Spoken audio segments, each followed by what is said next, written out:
Little different video than what I normally do. Fact is this, guys, we finally got the car or the van for the van life project. We paid $9,900 plus all the shipping and everything. Total cost is around 12 grand. We are $3,000 under budget, so I'm very happy about it, even though it is very high mileage. The fact is I have 1 month of warranty. The truck already went through a lot of checks, services, and everything. So I know it's definitely better than what you would normally get from Facebook Marketplace, or else they wouldn't give you a warranty.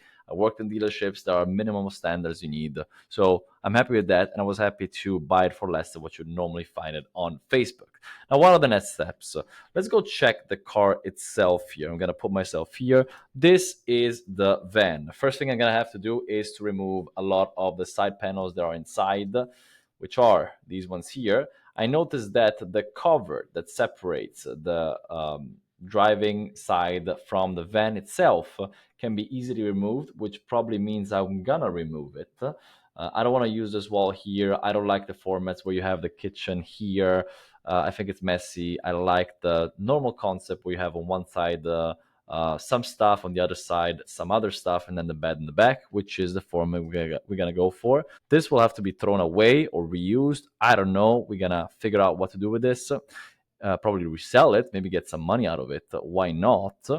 And this is pretty much it. Now let's go on to the design of the van. First thing, I want it to be sleek. I don't want it to look like an actual van, so I don't want to put too many windows. I think I'm gonna put two of the small windows in the back, especially for the bed, and then just focus mostly on lighting. Number two, where are we gonna position stuff?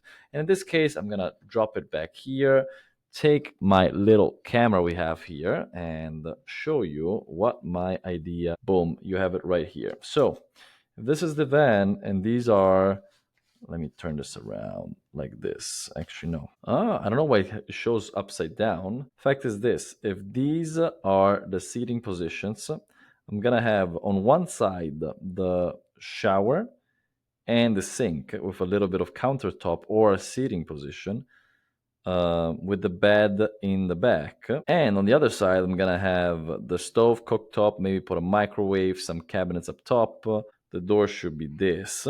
So I'm gonna have the countertop go halfway into the door because the door is big, and then the bed in the back, which means that if I have all the plumbing on one side, I can put the plumbing here. Normally, most vans, this is where they would put the electrical.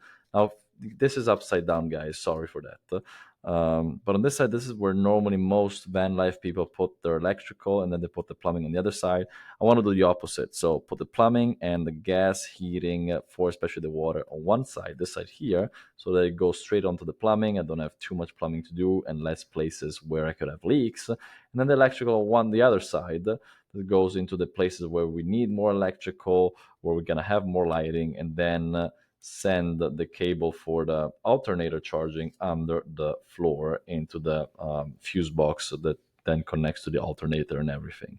I think this is the best layout here. We're gonna have a lot of space here. We can use maybe side of the kitchen as seating and maybe have a pop-up table here. Bed will be the typical bed in the back. I like the concept of having everything in the back with the storage underneath. And in terms of upside, on the top of the van, probably gonna have the AC unit here, and we're gonna have two solar panels in the back that will connect straight to the electrical. It's a simple concept. I like it. It's pretty much the standard with some little mods compared to other things.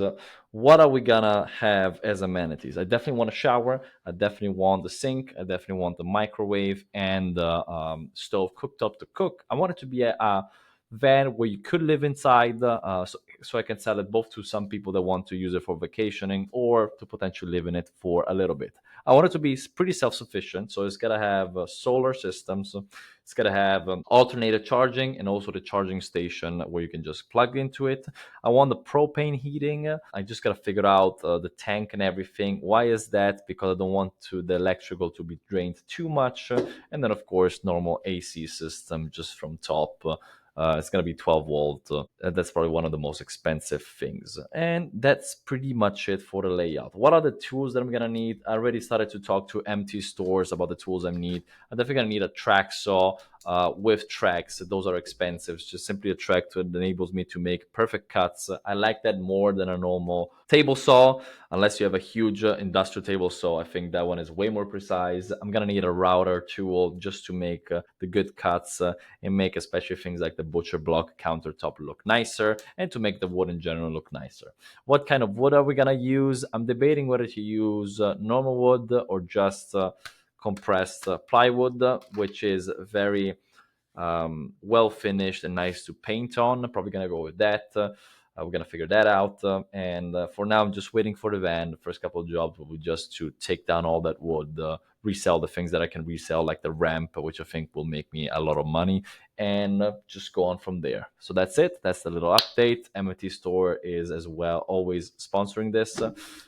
We already talked about it. We just signed contracts and everything, and they're gonna send over the tools, which I'm really, really excited about. So let's get to it.